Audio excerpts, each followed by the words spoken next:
need you now like I need Courtney Love. The sounds that you strum all along, kicking at the tiles of retirement home. Yeah. Yeah. Yeah. Yeah. Hey, today is IPSD. Oh, really? Yeah. I didn't know So happy International Pipe Smoking Day to you. Cheers. And to you out there, YouTube, happy International Pipe Smoking Day. Happy IPSD. I can spell. Today we thought we would head out into a random section of forest, sit down, have a pipe, have a coffee, and we're going to talk about our radiator pipes and what we sort of think of them so far, and give you a bit of a breakdown on just our thoughts and experiences to date.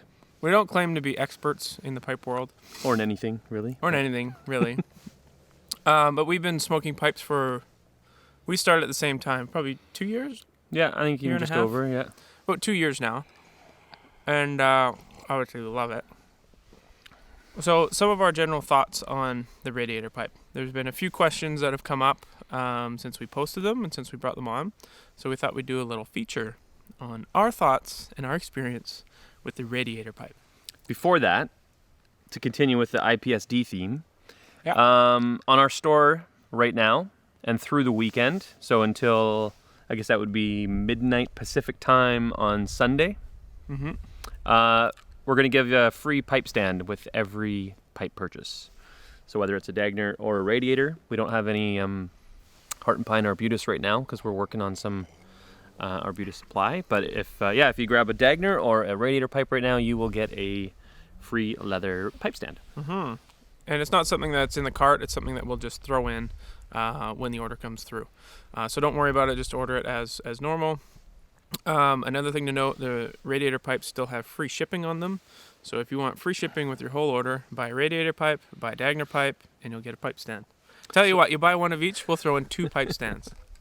And so technically, if you want, you can get free shipping on a Dagner pipe. You just order a radiator pipe with it. Boom, there you go. Boom. Boom. So there was that, and did I forget anything I else? think that's our, we didn't talk about what we're smoking. Oh, I always forget, so I have to check with Tash. I'm smoking Sixpence.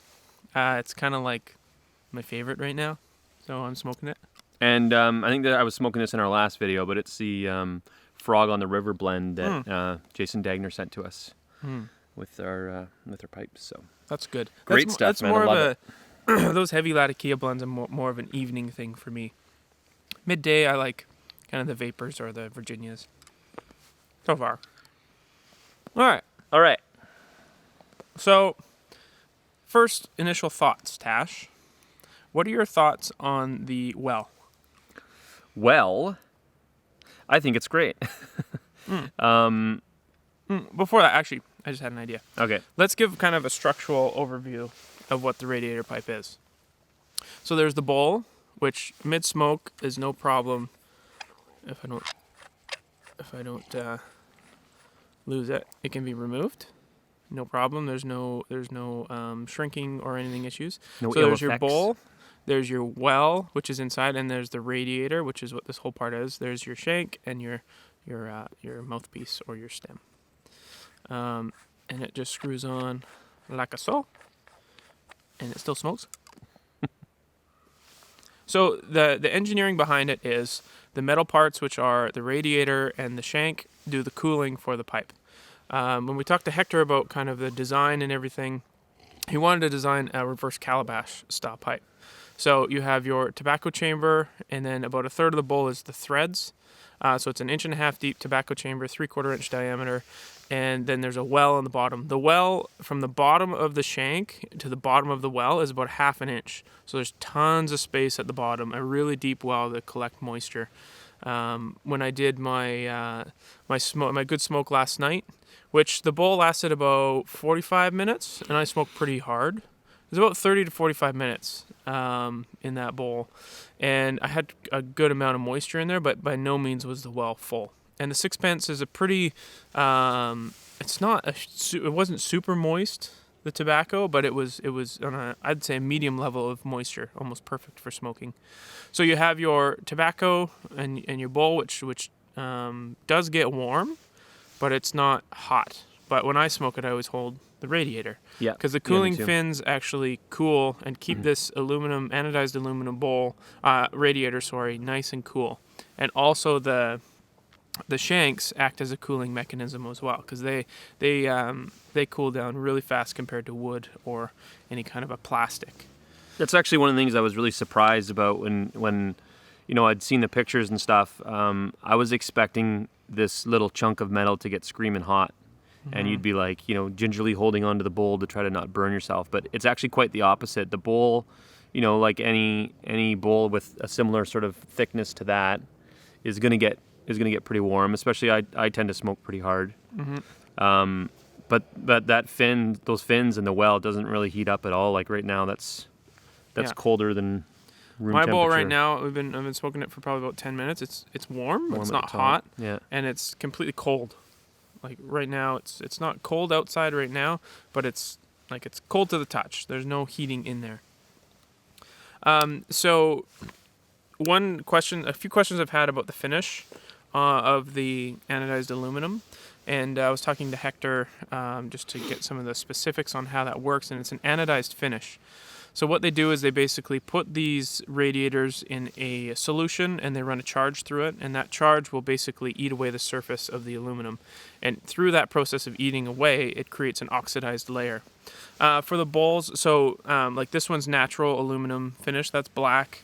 For the colored bowls, what they do is when that oxidization happens, the pores of the aluminum actually go to a honeycomb shape, and so it actually opens up, and that lets the dye. So they dip the colored ones in a dye, and then they heat treat it. So they'll heat treat the blank ones and the colored ones and all that, and that basically seals the surface of the aluminum. So it's an impermeable surface. I quote from Hekthor: impermeable. Impermeable. Because you are dealing with a pretty acidic fluid from your tobacco, so by sealing the surface, you're never going to have any kind of corrosion or aluminum releasing any kind of particles that might harm you. So it's completely impermeable, stainless steel. You never have to worry about, and it smokes really well. Yeah, I think my initial reaction was way lighter than I thought. They measure right around 2 ounces, which is pretty good considering how I think it's the length of the stem that made me think this thing was going to be like pretty hefty and not a great clencher. But question for you. Yeah. What do you think of the? Because I was talking to Boontar last night about these. Yeah. And compared to the bent version and the straight version, Yeah. His concern was, obviously having the bowl out here, you're going to have more weight pulling on the stem. The bowl down here, with the bent one, the lower center of gravity. Right. For clenching. How do you find that to clench? I think I just have a really strong mouth. I lift a lot with my mouth. No, I have no problem with it. It's I'll actually throw to a bit of B-roll here from when I was out in my shop last night. B-roll is like a video term for like other footage that isn't happening right now. Mm-hmm. So so I was out in my shop last night and I just throw the GoPro around to kind of show some different angles of it. But I have no problem. I clench this thing like crazy. Yeah, and with the bent one, that idea of having the lower center of gravity, I can clench this thing all day. I don't know how to talk with a pipe in my mouth, so don't judge me on that. Other stuff. I mean, my sort of initial reaction was that it has wicked airflow, which is always a good base. You got to start there. But then it's all about ergonomics. Like I just think it feels small, not small, but it feels light and just feels great in the hand. I just really like it. If you've ever smoked, lots of guys out there haven't smoked a reverse calabash before. The draw is definitely different. When you smoke a regular mortise and tenon pipe, you get that strong, it speaks directly from your mouth what the draw is doing. So if you draw hard, it's going to suck hard. Never mind. But with this, it's just like smoking a reverse calabash. When you take that draw, you can hear the vacuum inside the chamber, and then it comes in. So it's a bit different, but no different than a reverse calabash that I've ever smoked. So Yeah, I don't know what else to say. Oh, the bit. I really like the bit. It's soft. I bite hard. it's soft. Well, not like really soft, but it's not. It's not hard. It's Yeah. softer than hard. It's acrylic, so it's harder than ebonite. But I don't mind. A lot of guys don't like acrylic, but you can put the softy bits over top, obviously. I don't mind it, yeah, because I clench and I don't have to worry about my tooth or teeth. I got fang teeth. They go through stuff pretty good. So do you. Yeah, I chewed right through one of the first pipes that Jesse made for me. But other than that, it doesn't bother me at all. You know, acrylic doesn't bother me. I don't think it bothers you. No, We have no complaints. I like about it. I thought it was soft. It's nice and small too, right? Like it's not a big. And they're fairly flat, but they've got good meat in them, so that they can withstand fang-toothed individuals. The other little thing I would add with mine, and it might come down to just the way I smoke it, but I do get the odd little bit of gurgle, and it's not much. It's just like there'll be a blob, and all you do is give it a little poop, just like a little poop. Just blow back into it a little bit. Give it a little poop. Give it a little poop, and it goes away because it just blows. It blows whatever moisture's in front of the shank down into the well. So. And with this one, obviously, I've never had any gurgle. If in the stem, I've heard it bubble on the bottom a little bit, but I've never had anything come up through the stem. The gravity just works on this, and it goes right down into the well. And so I mean that's my first impressions of it. So far, overall, I have maybe my opinion's biased, but I love it, and I would buy another one, which replaceable bowls and replaceable stems will be available in the future. So if you want a Latakia bowl, a Virginia bowl, an aromatic bowl, all that kind of stuff, then you can have those in different finishes. And the other thing we didn't really talk about was cleaning, but the general idea is that when you're done smoking, you screw your bowl off, you dump it out, you rinse it under like room temperature warm water, and it's good to go for your next smoke. Let it dry. Yeah. I usually, when I do mine, I rinse it and then wipe it all down with a paper towel and just let it dry for 20 minutes or whatever. Let it air dry, and then it's good to go.